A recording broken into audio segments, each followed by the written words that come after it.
Yeah, so good afternoon, well, good evening now, actually, and thank you to everyone who's joined. For anybody that doesn't know me, I'm Robyn Arthey. I actually recently joined the committee on the Young Fabians Economy and Finance Network, and I currently work for HSBC in wealth and private banking operations. So today we're here to discuss both the UK economic situation and that of the wider global economy. I think the past 13 months have been unlike anything we expected. The government has had to make economic and political decisions that have affected the very nature of our day-to-day lives. And it has had a real impact on all of us. And as we begin to come out of the other end of this, and there's a vaccine program and we can see some light at the end of the tunnel, I think it's really key time to come together and discuss what the future holds for our economy and particularly our labour force. So I'm really delighted to be joined today by two distinguished guests who are both co-authors of the book The Great Demographic Reversal, Ageing Societies, Waning Inequality and an Inflation Revival, which was released last August. So by way of introduction, we are joined today by Charles Goodhart. He is the emeritus Professor of Banking and Finance at LSE, where he was the co-founder of the Financial Markets Group. He is also a former chief advisor at the Bank of England and a member of the bank's Monetary Policy Committee. I'm also joined by Manoj Pradam, who is a chief economist and founder of Talking Heads Macro, an organisation which provides structural and macroeconomic analysis. He's a former MD at Morgan Stanley and also has a PhD from George Washington University. So today we're going to be covering two broad topics. Firstly will be the effect of demography and globalisation on inequality. And the second will be the likely outlook for the UK economy going forward in terms of policies and difficulties we're going to face over the next couple of years, how this will affect the likelihood of Labour returning to power and indeed the issues Labour will face if and when it does get into power. After we're going to have a short presentation from Manoj and Charles, and after that we will be moving to some Q&A. So please feel free to type out and put in the Q&A section any questions you have. I'll also be asking a couple, so I really do encourage all of you to challenge any assumptions or views made this evening to have a really interesting and engaging debate. So without further ado, I will hand over to Charles and Manoj. Thank you very much, Robyn. We're going to start with a short slide presentation. I want to start by describing how globalization and demography have weakened the power of labor dramatically. This first chart shows the blue line, the solid blue line on the left-hand side, represents those of working age population in the developed economies starting in 1980. And you can see how it was growing relatively fast under the influence of a very benign demographic dividend.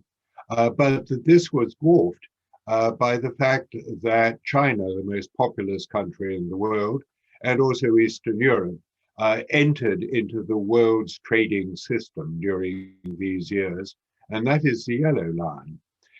Now, any producer who could shift their site of production from a high-wage blue line to a low-wage yellow line suddenly found that the available labor force that they had in front of them more than doubled over the 30 years from 1980 to 2010.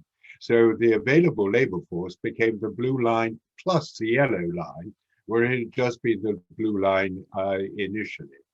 And this was a positive labor supply shock of a scale that has never ever happened remotely before that. But you will see that both the lines start turning down after about 2010.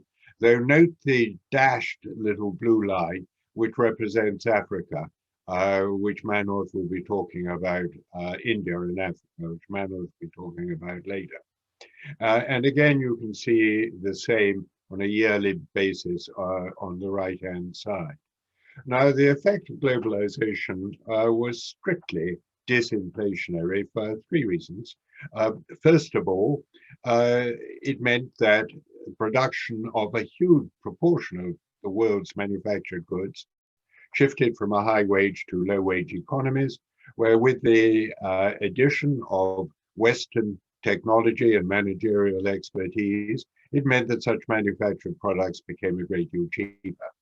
Second, it provided a credible threat for anyone faced with increased wage demands who was producing something that could be shifted from a high wage to a low wage economy. Effectively, people said, or the managers said, if you don't limit your wage demands, we'll simply produce the goods in China, India, Hungary, Poland, or wherever.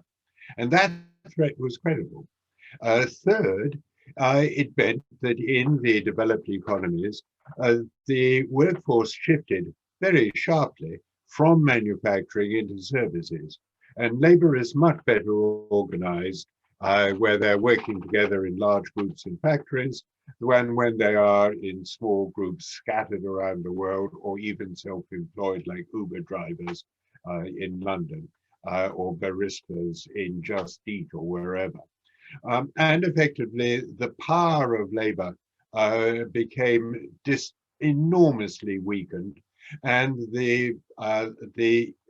those who were members of private sector trades unions declined very sharply over this period. The power of labor was effectively trashed. And this was, in a sense, reinforced by the way that demography was working.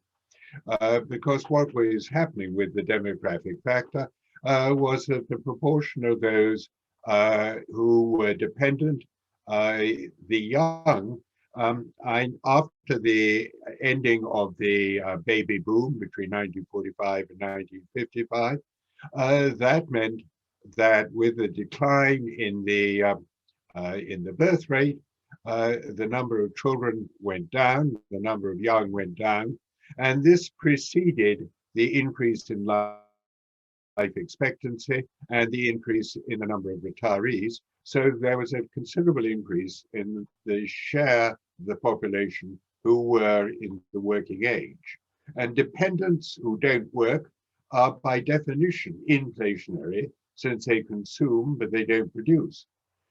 In contrast, workers are disinflationary because you don't hire them unless you expect them to produce more than the cost of paying them their wages and salaries. And into the bargain, they have to save for their retirement. And there was more than that. Prior to the 1950s, and the availability of contraception combined with the availability of consumer durables, the majority of women worked at home, which was socially very valuable, but it didn't add to production.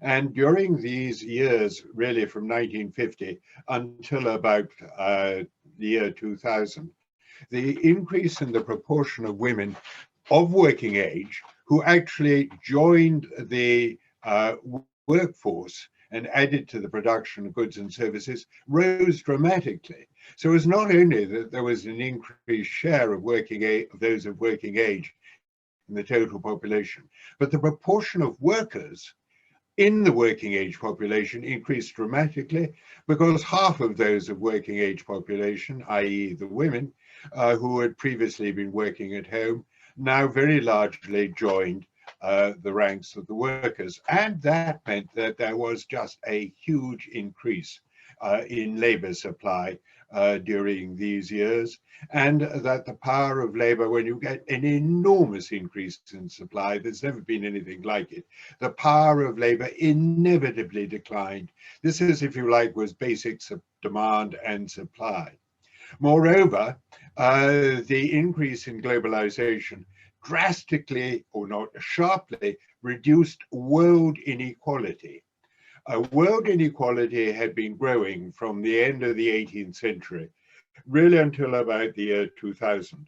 The reason for that was that the Western world, the advanced economies, were growing hand over fist from an initial out period in the end of the 18th century, when virtually everyone was a subsistence farmer one way or another on the land, with a small sort of covering of elite warrior nobles and whatever.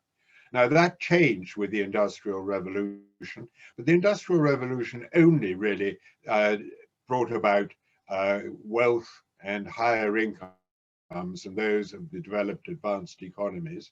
And what occurred with globalization was that these new globalized areas, China, Northern Asia, Eastern Europe, began to improve hand over fist. And the table on the left here is, I think, the most dramatic in our whole book, which shows that the ratio of wages of the average worker in the US to the average worker in China went from 35 to 1 in 2000 to 5 to 1 in 2018. In 18 years, the disparity between the China and the US dropped by a factor of 7. There's never ever been anything like it. And as a result, as Milanovic has actually shown, world inequality has actually been reducing from about 2000 onwards. An outcome which all of those of us who believe that everyone is created equal should welcome. However, this was unfortunately associated with the fact that if you're going to shift production from high wage to low wage economies, those who are producing the goods, the blue collar workers, those of lower education and so on, inevitably get left behind. And this is a chart from Outhor's work in the USA, where the stronger the blue, the greater the extent of educational attainment, the more human capital you have. The stronger the red, the less human capital you have, the more likely you are to be working in a low-paid job. And essentially what occurred was that inequality increased hand over fist. Now, you might say, and you might indeed think, that an increase in inequality within a country, and that has been the case in almost all countries to a greater or lesser extent, to a greater extent in the US and to a lesser extent in the UK and some European countries, you would expect the greater within country inequality would benefit the outcome of the left. And it hasn't. And the basic reason why it hasn't is that people are not stupid, and they can see that the globalization, the shift of production to China and so on, has actually damaged their prospects. But what they have focused on in particular, probably, we think on the whole, not really properly, is that they're focused on immigration and immigrants, and the likelihood that immigrants will take up a lot of low-paid jobs as being a significant cause of their relatively poor outcomes and prospects. And the problem here is that those who lead on the left tend to believe, as I think probably most of you do, and as I do, that all people are created equal. But those who provide the mass support for most left-leaning parties tend to be xenophobic in the US as in the UK. And that is the basis for the rise of the populist parties on the right, which many of the right parties have actually followed on. And it's undoubtedly extremely popular. Hungary, Italy, France, UK, US, you name it. Immigration is a major concern of the working population, and the right is prepared to introduce policies to shut down severely on immigration. And one of the things that I think a group like yourselves has to think about, and think about very seriously, is exactly what kind of policies on immigration you have to have and want to introduce. because it has been a millstone around your neck, and you really need to think about this issue very strongly. However, there are other major issues, and the next one I want to turn to is the fact that aging is expensive, and it is very expensive on the public purse. As you can see, the old in advanced economies, the blue line, the consumption tends to rise as they get older, and it tends to rise because of the problems of Medicare, Social Security, care homes, and in particularly the fact that the old and the increasing army of the old, like myself, tend to need support because we are particularly and increasingly prone to neurodegenerative diseases. And that is very expensive to look after them. And so the prospects for the fiscal position, although it is largely sort of people think of it in terms of COVID, it's not. You've got to think of it much more in terms of aging. Now, this diagram taken from the Office of Budget Responsibility in the UK is consciously taken from their report in 2019, before anyone, including them, had heard of COVID. And this shows that under present policies, primary public sector deficits would go on increasing, that's the purple line, and the debt ratio would be rising exponentially. Now, it's sometimes said that we've had higher debt ratios in the past, and we have, after World War II and in the Napoleonic period, but these were at wartime, and war is temporary. The problem about aging is that aging is structural and it's permanent. Now, here we have the outlook for this CBO, and there you can see the spike of World War II, and we're not quite there yet. And you can see the blip on the right-hand side where the pandemic occurred. But what I would emphasize here is that the underlying upward trend in the debt ratio on present policies is entirely unchanged from before the pandemic. The problem is not COVID. The problem is the structural development, the demographic development of aging in all our economies. So what are we going to do about it?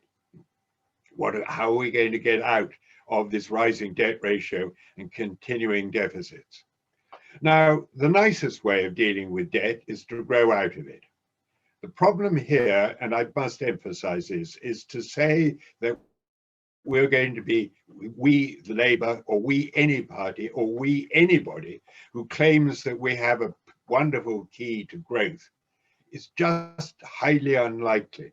The problem here is that aggregate growth is a function of the growth in the working age population and the share of workers in the working age population, and the increase in productivity that they can bring to bear. Now, the problem here is that the growth of working age population is going to slow down. In many countries in continental Europe, it's actually going to go negative, like Germany, Italy, Spain, I think France, and so on. Now, we believe that productivity, which has been desperately poor in recent decades, will rise as, for a variety of reasons, industry returns onshore and ceases to offshore increase as it has in the past to China. So we do think that there'll be more investment at home and less overseas in China and Eastern Europe. But we think that it will be a relatively modest increase. So I think that particularly with the decline in aggregate growth, the deficits are going to continue unless we increase taxation. So that they're going to have to be much higher taxes. And much higher taxes, I'm afraid, are likely to be the right solution. But is it going to be likely? Because increasing taxation is always politically extremely unpopular, irrespective of the kind of tax you introduce.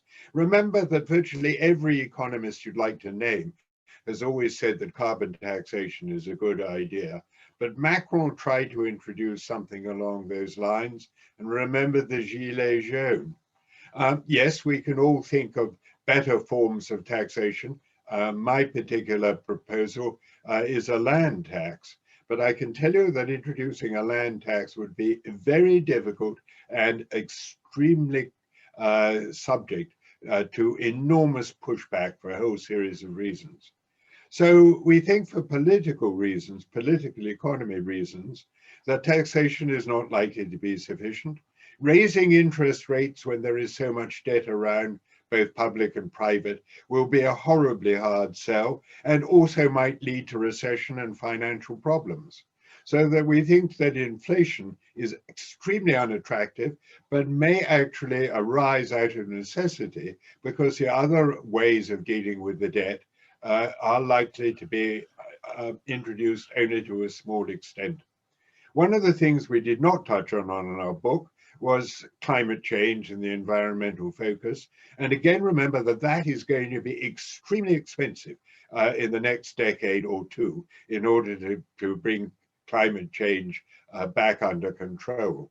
Now, our problem was that we have focused on the vast surge in labor supply as the cause, the primary cause of the decline in labor bargaining power. And there's been a huge momentum in that, and it has led to a steady weakening of labor power, and it will take a long time for these underlying trends, which have started to reverse from about 2010 onwards, to bring about a recovery of labor bargaining power and greater equality. So we didn't know when that would occur, but now the pandemic has occurred, and we think that the pandemic will accelerate our thesis that we're going to be moving from a disinflationary to an inflationary underlying context. And I will turn over to Manoj to take forward to discuss what's likely to happen in the next few years. Thanks very much, Charles. Thanks, Robyn. I hope you can hear me. It's echoing here. Can you hear me clearly? Yeah, I can. Excellent. In which case, I'll carry on.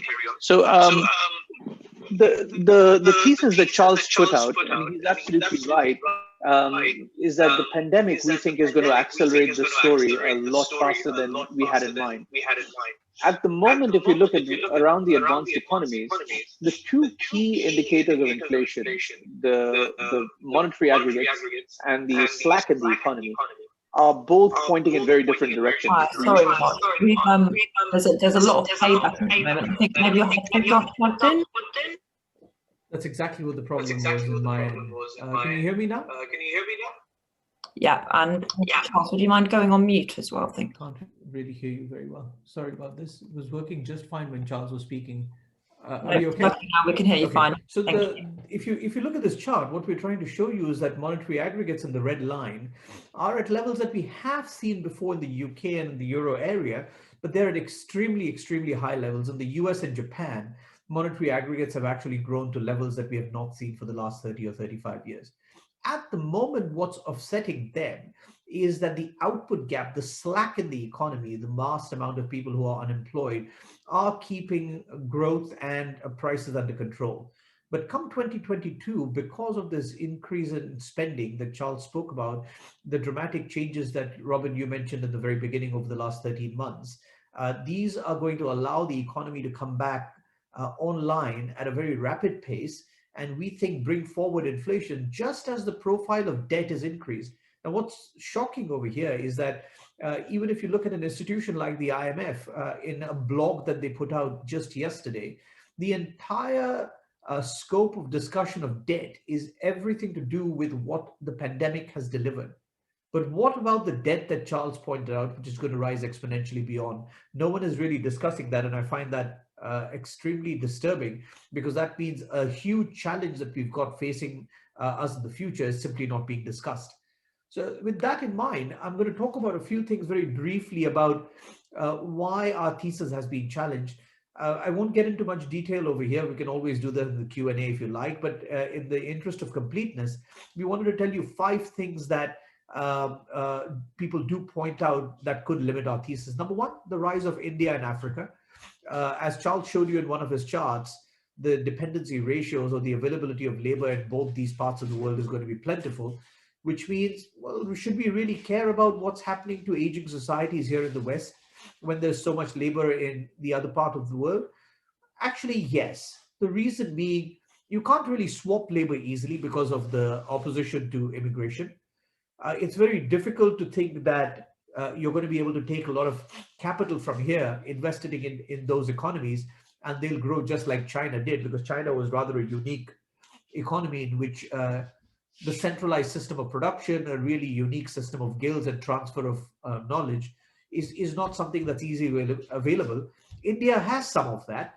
They were, after all, co-leaders in global growth for the early part of human history, but their role has waned and has yet to pick up. We do have some hope in Africa as well, but it's not something that we think will save the world. Limiting the benefits to the old, getting the elderly to participate more, all of that is already happening to some extent. There is a question mark on technology. We're not technology experts. We do believe that we're supportive of a lot of what technology is doing. It's reducing some of the repetitive tasks in the economy, and we need that because we need more people to look after the elderly, especially in the absence of immigration. And finally, people ask us, look, why didn't this happen in Japan? And the main reason it didn't happen in Japan is that the Japanese were importing the same disinflationary impulses that the UK, the US, Italy, and everyone else had. So even if the Japanese labor force shrinking had a gross inflationary force that was being pushed into the economy, the disinflation coming from China was far too strong, and the net effect was to have lower inflation. It actually has done better than most people think it has, but monetary aggregates in Japan now also have risen very quickly, which means the future of Japan won't look like the past. And now I want to spend a couple of minutes on what that all means for the UK. It looks like a difficult proposition for the administration in charge. The next year, I think, is going to be fine. Even probably the next 2 years will be very good, because what you've got is easy fiscal positions, easy monetary positions, and labor is cheap, labor is available. A lot of shops have boarded up, which means their rents will be subdued. Other businesses wanting to come in will find it an easy entry point. And the ones that survive will take over demand from the businesses that have gone under. It's not a fantastic environment, but at least it's an environment in which growth will be consistent, it'll be single directional. After that, I think we'll have a problem dealing with debt, because at that point in time, inflation will be upon us. Depends on how quickly we see it and how aggressively we see it and what the central bank does. But you will have to find a way to really deal with inflation and to deal with debt in a way that is consistent with each other. I think the Chancellor wants to raise taxes. It is difficult to do so. How you raise them is as important as how much you raise them by. But if you don't think we can have taxation as the primary weapon against debt, that means we will have inflation, but that puts the administration in conflict with the central bank. The central bank has got an inflation target, and if that inflation target is not hit, as we all know, it has to write a letter to the government explaining why and take steps to try and limit inflation. If you're going to try and curb inflation, it makes it that much harder to pay back debt. In the case of the UK, it's slightly different because there's a lot of index-linked debt. And that means the effects of inflation filter through less to reducing the real burden of debt, but it's something that has to happen anyway. On the other hand, what is going to also happen in the background is that as the population ages and we see the limits that we have put on immigration, we will see the cost of aging for both households and governments rising, because as the elderly become a larger and larger part of our societies, the burden of looking after them will fall either on family members or on people who are hired by the family members or by the government. If you participate less, family members will have to supply less labor, or if you hire someone else to look after the elderly in your house, you'll be using labor that was employed somewhere else. Either way, you are taking away labor from what Charles had aptly called economically beneficial or economically viable activities to social activities, which are, from a societal point of view are important, but that will put greater burden on whatever remains of the labor force. In a very short sentence, financing debt, of which there is going to be a lot, will become much harder. So what policies could change the path of the UK? First, and this is true for every advanced economy, there needs to be much greater attention to the needs of the elderly in a society which is going to see far more of the elderly than we have right now. As we know, the elderly don't throw Molotov cocktails, they vote, and they vote to protect their interests. One of the key things that has led to a lot of the populist changes in here is that older people can remember what it was like when they had free access to credit. They had jobs that were giving them significant incomes. House prices were going up in a straight line, and that would mean a very comfortable lifestyle. What they don't like about the last 10 years is that it has moved away from them, and they are therefore voting for people who promise them that they will bring those times back. But we know, and the young, I think, know this, those times are not coming back. In other words, we'll have to live in a completely different world, but in that world, we'll have to pay a lot more attention to the elderly and pay a lot more attention to their needs. Second, the selection of taxes is going to be important. Whether you have a carbon tax, a wealth tax, or a land tax, as Charles said, none of these are easy to implement. In fact, if you look at the United States, the way a corporate tax hike is being incorporated into policies is by balancing it off against infrastructure spending. So it becomes a net spending proposal, not a net taxation. That's not something that will give you relief on debt, but it's probably something that's needed in a redistributive society. And you will need an agreement on global grounds, just like the one President Biden has proposed.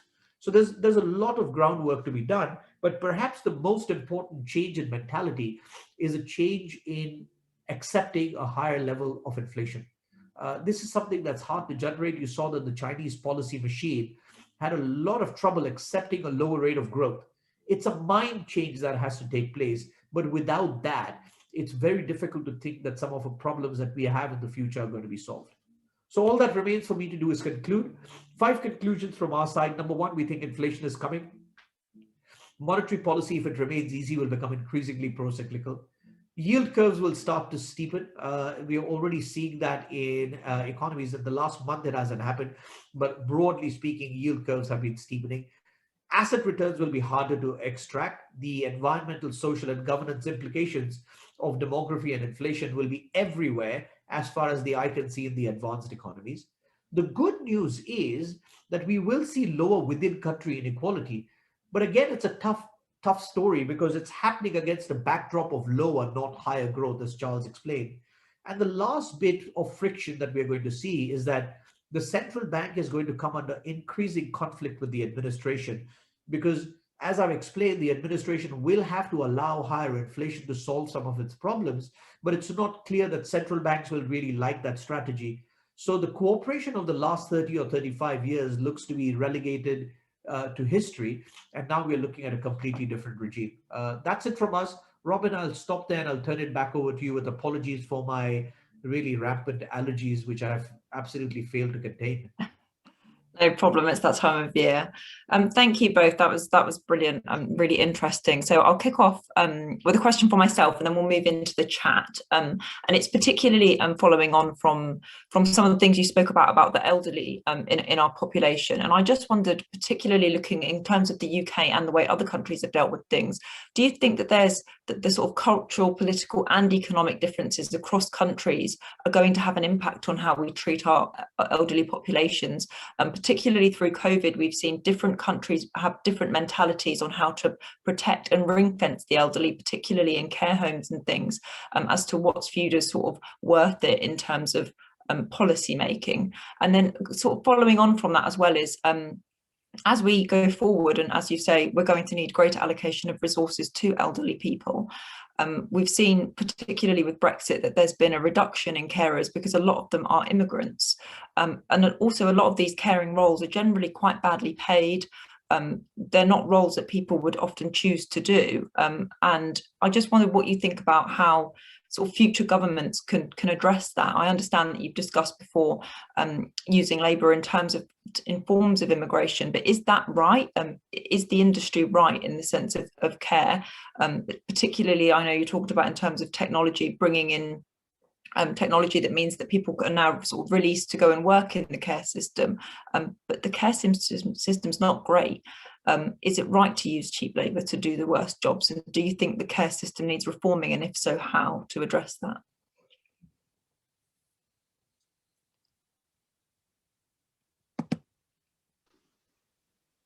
Charles, you're on mute.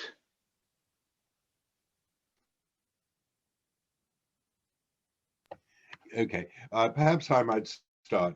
First thing that I would say that the hope that technology, robotics or whatever, might help to reduce the number of carers that we will need to look after the old is not going to happen. Because what people who lose their memory really need is personal sympathy, is empathy, it's people who can understand, who are prepared to talk to them, who are prepared to be with them.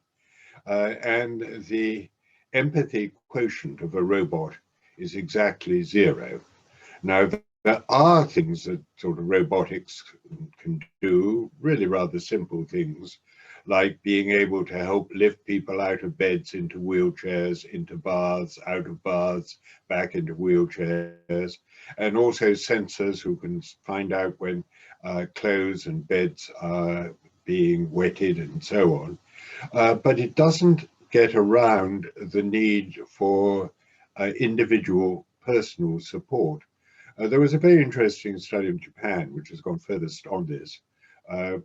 And there, the introduction of robotics has gone a long way. It has not reduced the need for the number of nurses at all. You are still going to need a large number of people to look after the old. Second thing that I would say is I thought that the very worst aspect of our treatment with COVID was a failure to look after care homes properly in the early months. I'm sure that it wasn't intended, but it was an enormous example of a failure of imagination and a failure of understanding the needs of the old. I would also, of course, equally say that I think that the pay for carers, particularly in care homes, is inadequate. I think that there is a need for a much greater understanding and realization of the need for a career structure,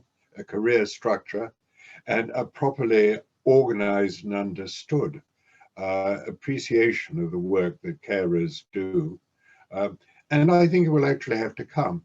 To give you sort of one example of the way that our societies have misallocated resources in this respect, is that the degree of funding for research that goes to neurodegenerative diseases, primarily dementia, Alzheimer's and Parkinson's, is about 1 to 20 compared with the amount of funding that goes into cancer. And that has got to change, because what we're going to have with an increasing share of old is an enormous increase in the costs and the burden on society that these diseases will actually bring about. I don't know what can best be done by society to improve our care of the old. There have been various attempts in Netherlands to bring about communities with the very old and the very young sharing. There are certainly large areas in the US which have done some excellent work on homes for the aged. But I think that the main thing that I would claim is that our societies have simply not yet appreciated the effect and requirements and needs that a major increase in the proportion of the old And the very old, the over 85s, are going to be the most fastest growing proportion of our population over the next decade. And people simply haven't appreciated that, and what that implies for all aspects of our society, not only economic, but in all other ways as well. I would add a couple of things over here. First, I think the debate on almost every choice of public policy has gotten vitriolic, and it's essentially when the fight for resources has become, and I don't mean resources and commodities, but just the things that we all try to gain access to, has become far harder to attribute to everyone. I think the fight really shows its ugly side. However, I think we have also seen the power of the elderly in these last 13 months, right? The correct thing to do, the right thing to do, as Charles said, everyone is equal, and that means everyone is equal not just across societies and regions, but also across age spectrums. And the correct thing to do to protect the elderly, to protect the NHS, was definitely to have the lockdowns, have them in a certain way, and have the economy respond as well as you can with the support that you have. But the fact remains that the part of the population that really does not engage in work in the same way as most other parts of it was able to shut down the entire economy. So the power of the aged is not to be underestimated. They may be quiet, they may not subject us to the same kind of rants that many others provide in this debate, but they have a very quiet power, and they show that every time they go to the polls. And I think it will be impossible for any government to run a policy that does not show proper respect for the needs of the elderly. And I think that is going to show itself de facto no matter what happens. Any administration, incoming or otherwise, or any party that campaigns in stark opposition to the needs of the elderly is going to find itself on the very, very thin edge of the stick.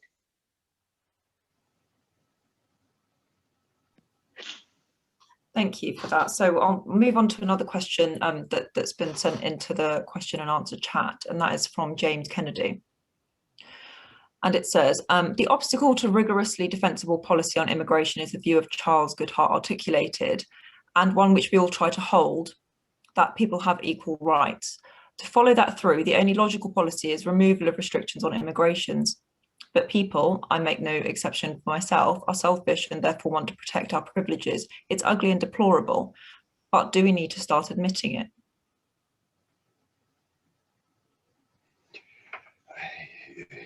And you've got a problem, and you have a problem, particularly on the left, which is that your ideals conflict with the selfishness of those who normally vote for you. And you know, people like Salvini in Italy, Orban in Hungary, Le Pen in France, Trump in America. And where do they get their support from?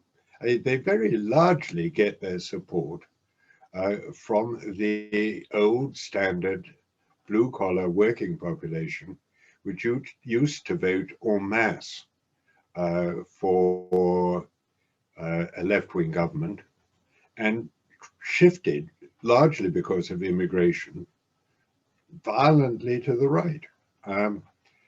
I don't know what you do about it. I'm not a, and I simply try as an economist to analyze.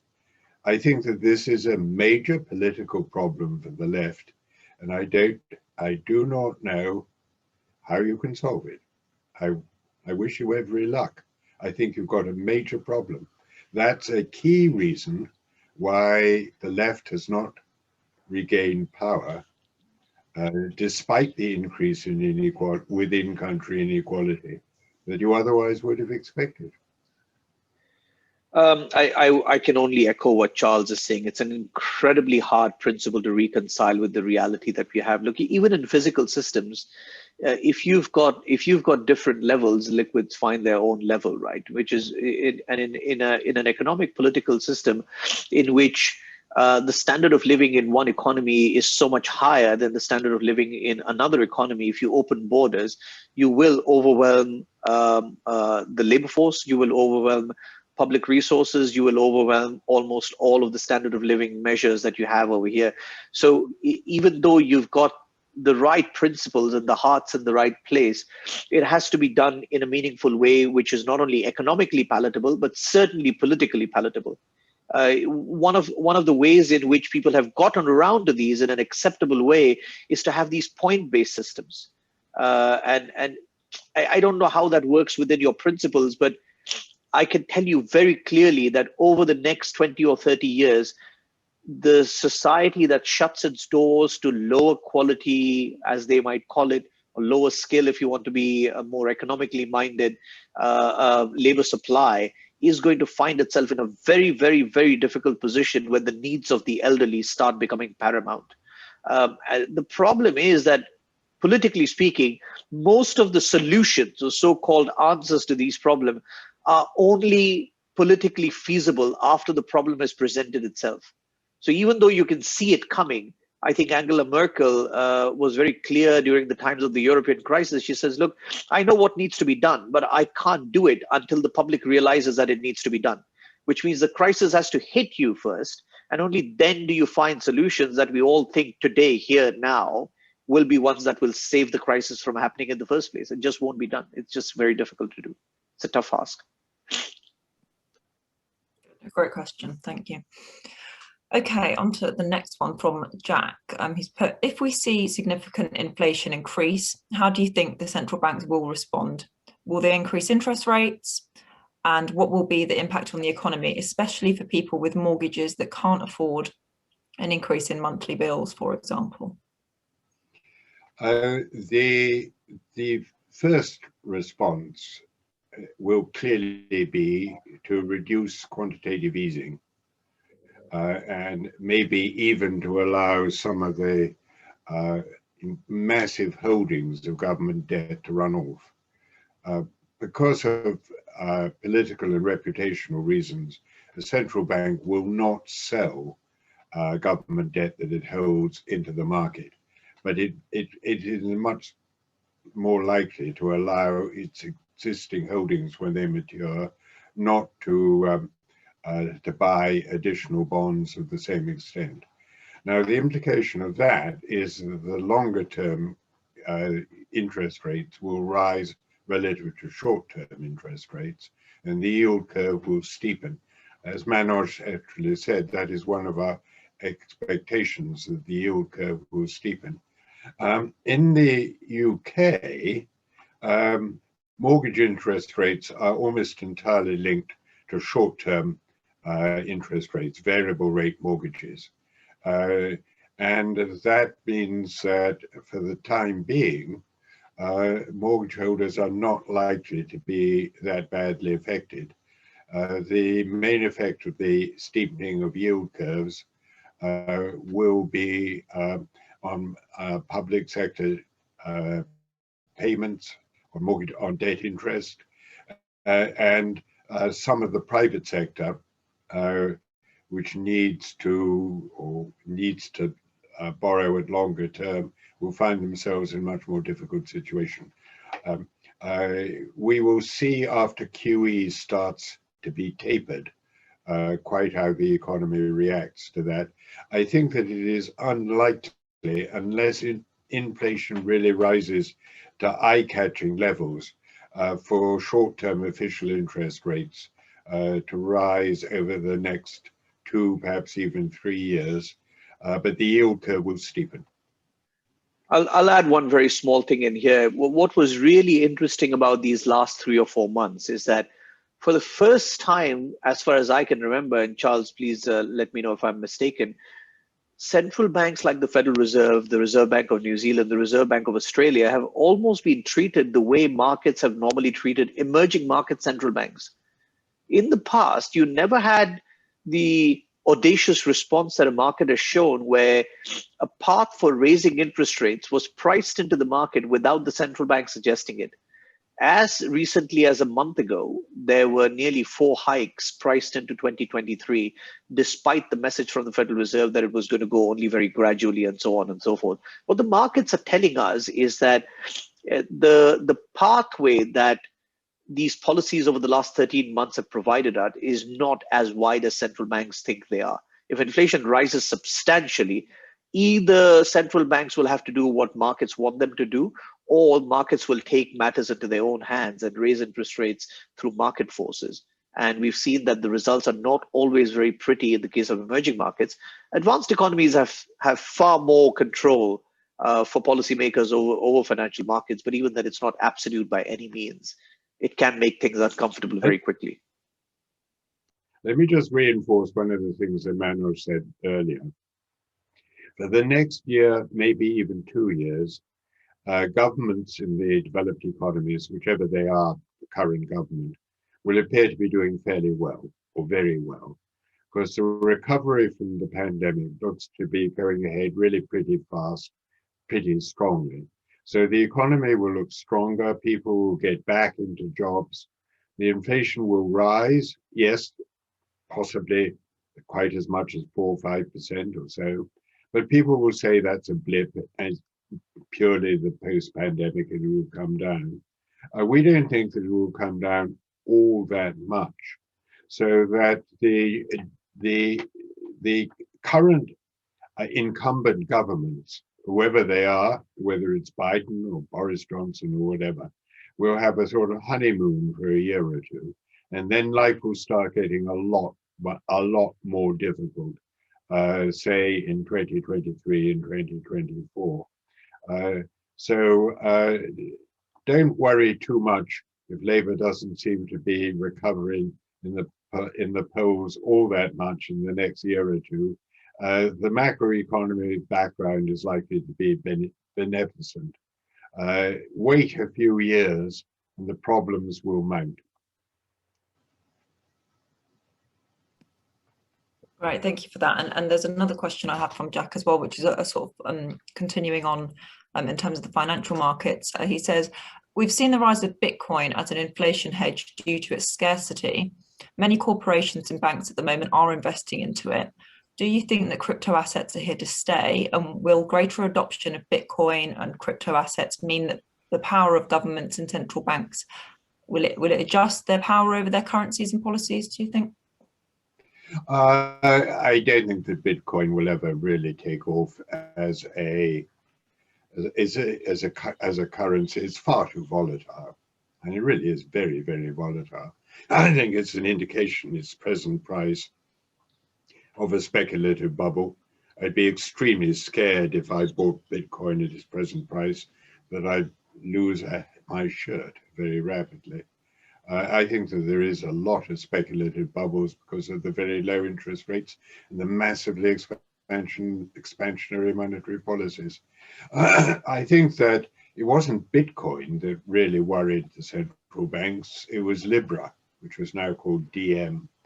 A stable coin is much more of a danger to central banks.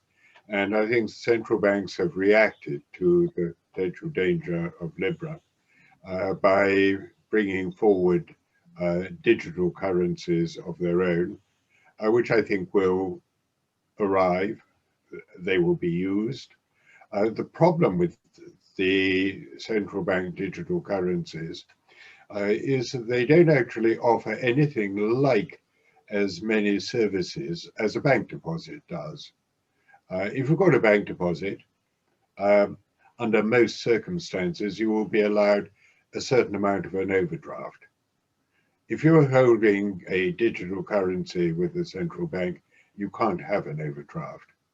A bank deposit gives you an access to having data on your transactions.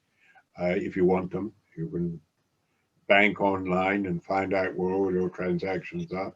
I think well, I don't know whether that will be possible with the central bank digital currency. If anything goes wrong, I can sue my bank, and sometimes I expect to win.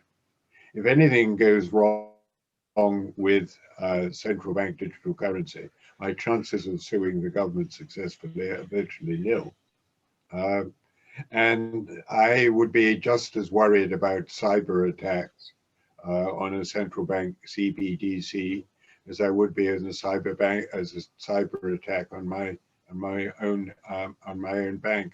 The only time when I would run into CBDC is when I was scared about the solvency and ability to repay me of my commercial bank, which is of course just the time when that would cause chaos with the run on the banks. So I'm actually rather a skeptic about whether CBDC will actually turn out to be that significant an element in our societies. I think it will come though, but it's coming more as a defensive measure against a stable currency, a stable digital currency like Libra, rather than worrying about Bitcoin. I'll only add that, look, emerging market central banks are very keen to introduce digital currencies because they are the ones that have significant capital controls. So let's say someone in China, a household in China, manages to get their hands on Bitcoin. They're able to bypass Chinese assets altogether. I don't for a second believe that anyone buying Bitcoin is buying it so that they can buy groceries at the supermarket and use it for any kind of money at all. The last 8 billionaires apparently have all been because they've been involved in Bitcoin. I don't see anyone who has become a millionaire for participating in helping design the pound or the dollar or the rupee. It just doesn't have that flavor. It clearly is an instrument for speculation, and good luck to you if you make money on that. But that's not something that should replace a national currency. So central banks are very right to be defensive. In many cases, they are being forced to be defensive because they can't cede a flight of currency from their domestic economy into an international store of hoarding money, which some can access and others can't. If everyone could do it, then you would effectively no longer have capital controls.